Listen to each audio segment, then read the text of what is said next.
Swastiastu. Para pemirsa Yudha Triguna Channel dimanapun berada, kali ini kembali kita bersua di udara. Wah, kayak penyiar. Bersua melalui konten Yudha Triguna Channel. Di samping saya telah hadir dua narasumber yang sudah tidak asing bagi kita. Yang pertama, Jeromangku dalam Srongo. Om Swastiastu. Yang di sebelah kanan saya adalah Ida Bagus Made Baskara.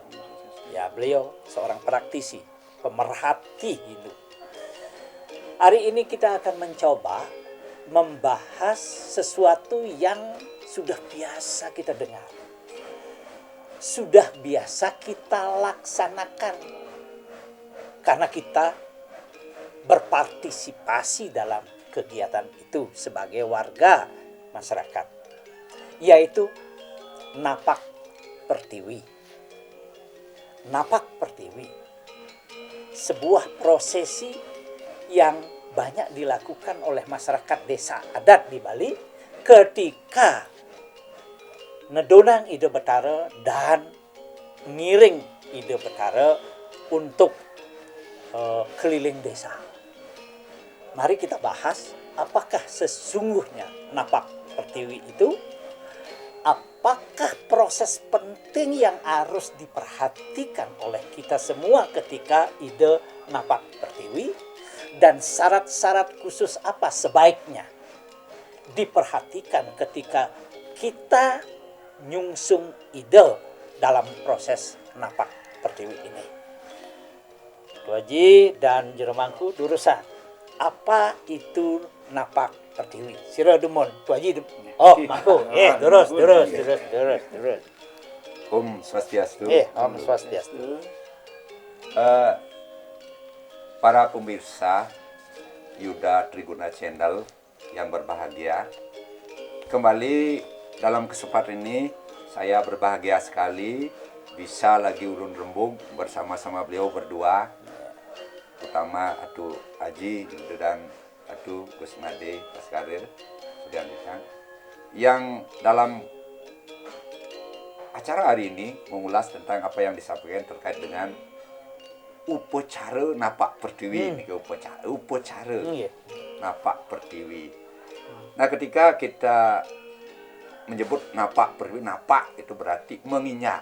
Kemudian Pertiwi itu tanah. Nah, apa yang Napak Pertiwi? Mungkin kebiasaan yang ada di masyarakat itu terkait bagi desa adat atau keramu yang menyongsong petapakan widi atau tapakan Ida Betara dalam wujud apakah itu pertima, apakah itu barong dan rangga.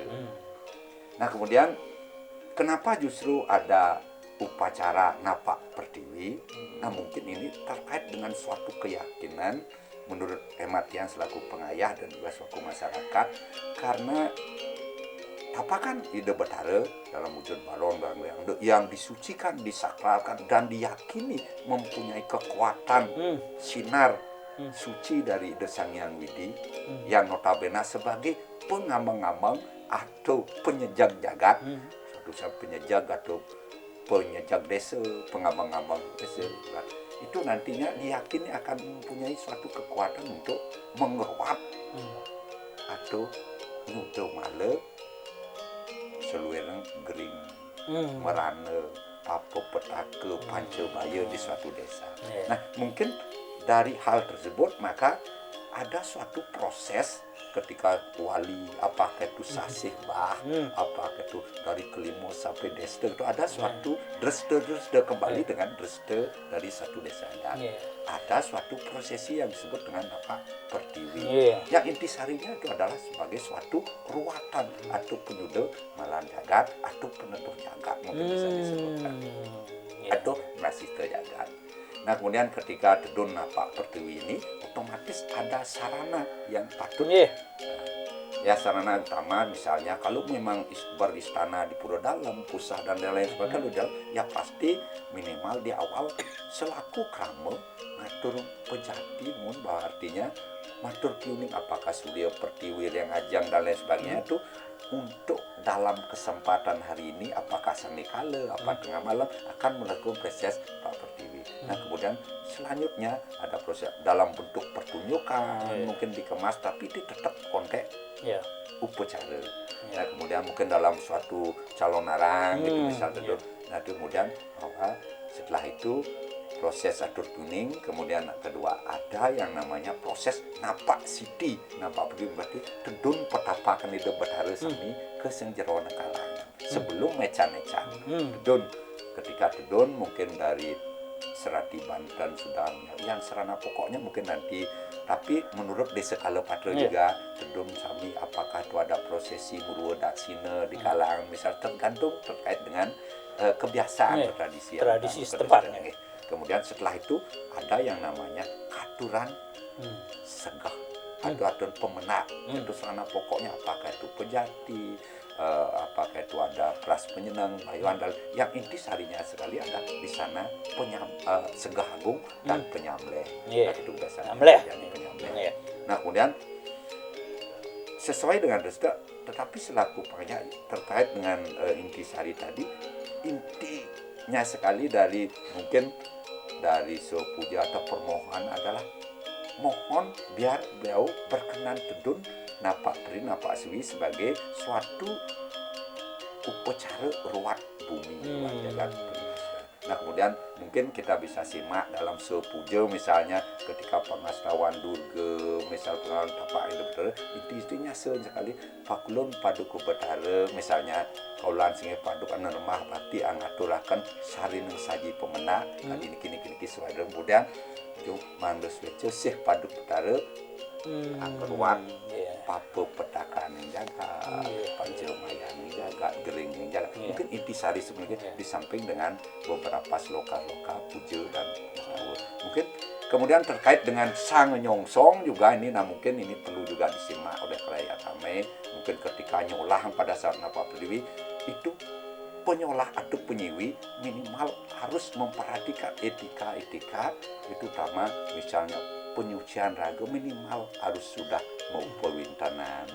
Kemudian sebelum itu misalnya ada pebiakalan penyucian sebelum nyumi. Nah kemudian pada saat nyumi itu harus ada etika ucapan-ucapan yang memang terkait dengan penyomian buta dan pengustuti dewa itu misalnya seperti tidak hanya sekedar bocah nah seperti itu. Nah itu mungkin bisa kita pelajari mencari acuan kepada narasumber yang memang sudah pernah melakukan tidak berharap terjadi suatu hal kepada generasi muda atau yang hanya sekedar belum apa-apa sudah mulai nyongsong pada saat Napa Pertiwi. Nah itu yang celakanya. Ini ada unsur ritual yang sifatnya ruat bumi misalnya penyomian buta misalnya pengestuti dewa dan lain sebagainya. Mungkin itu sekilas saja mungkin Atu Haji nanti yang akan lebih banyak memberi. Iya, intinya yang ingin disampaikan oleh Jero Mangku Sronggo adalah ketika dilakukan upacara Napak Pertiwi, maka lakukan persembahan tanda kutip izin terlebih dahulu, kemudian baru maturan.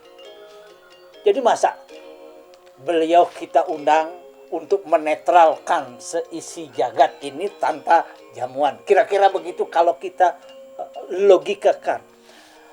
Yang kedua adalah yang penting dilakukan menurut Mangku adalah perhatikan etika. Seorang penyungsung ketika upacara Napak Pertiwi juga hendaknya telep. Kira-kira begitu. Telep itu arti katanya sudah amat padat gitu. Jadi siap sekala niskala. Ya, melalui proses pembersihan diri. Ya.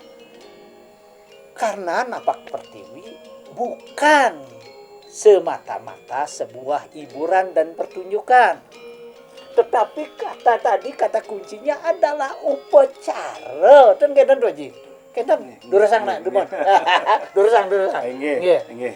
Nah, wau Blimangku sudah jelas sekali bagaimana kaitan antara napak pertiwi adalah sebuah rangkaian upacara.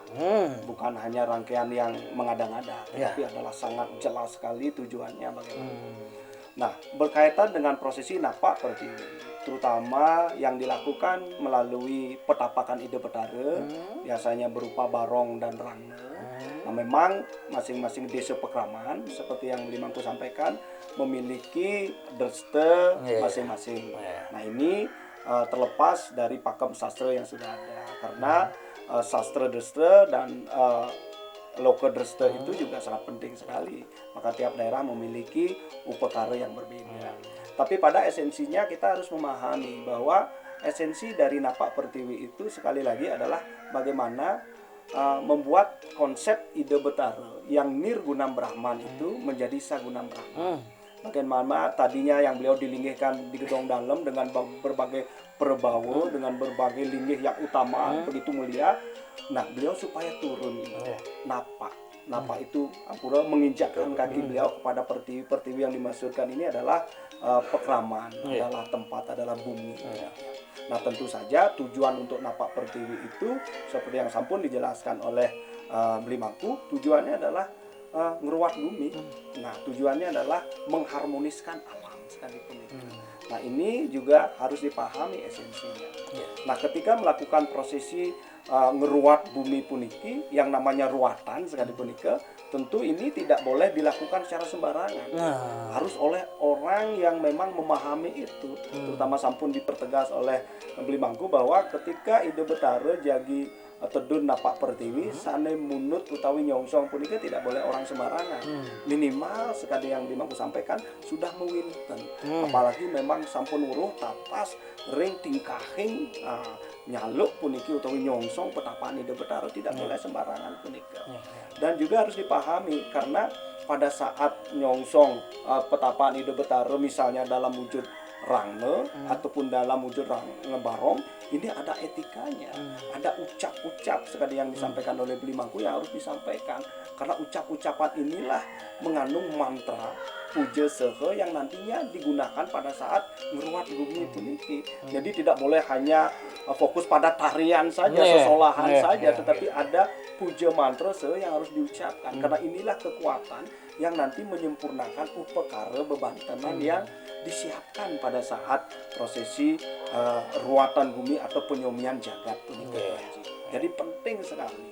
Nah, juga harus dipahami bahwa pada saat ide napak pertiwi yang nantinya mungkin dikembangkan ke dalam pertunjukan sakral, sekali yang disampaikan oleh Blimangku, memang ada pakem tertentu di mana boleh ada sesi guyonannya seperti yang Tuan Haji sampaikan, di mana tidak boleh benar-benar harus pada pakem yang disiplin sekali. Itu ada aturan-aturan baku di sana, dan juga di mana disematkan pesan-pesan moral seperti yang Tuan Haji sampaikan. Itu memang ketika sudah dilibatkan dalam pertunjukan. Nah, satu hal yang juga penting pada saat memerankan atau nyolahang rangga seperti yang disampaikan, memang harus ada ucap-ucap tertentu, karena ini adalah untuk mengaktifkan lunas penunggan kekuatan yang nanti nyomiang bumi. Begitu juga pada saat nyolahang barong. Nah, ini yang mungkin di masyarakat yang belum dipahami bahwa bukan hanya ucap-ucap rangga saja yang mesti dihafalkan.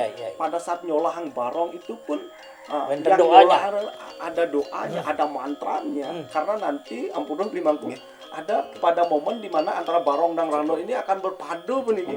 Jadi ketika rangnonya sudah dalam tanda kutip memiliki kekuatan yang luar biasa, sedangkan barongnya ini belum, yang nyaluk atau yang nyongsong niki tidak melakukan ritual-ritual yang seperti yang disampaikan Apo Winten dan sebagainya, ketika kedua kekuatan ini bertemu nanti ini bisa kalah dalam tanda kutip. Makanya banyak sekali ampura di masyarakat ketika urusan nyolahan kuliki ketika tidak tepat, ada yang sakit, bahkan ada yang celaka dan sebagainya. Jadi kedua kekuatan ini ketika bertemu ini harus seimbang sekali seperti pernikahan. Luar biasa. Napak pertiwi, kegiatan yang sering kali kita ikuti mengikuti prosesi dari awal sampai akhir. Tetapi hari ini kita mendapatkan penjelasan bahwa napak pertiwi adalah nedunah ide sesuenan, mendekatkan diri dengan masyarakat. Tujuannya memohon kerahayuan seluruh isi dunia dan masyarakat di mana sesuenan itu disusun. Tentu karena ini adalah ritual, maka perhatikan etik dan proses yang benar. Ya, tidak dilakukan oleh sembarang orang.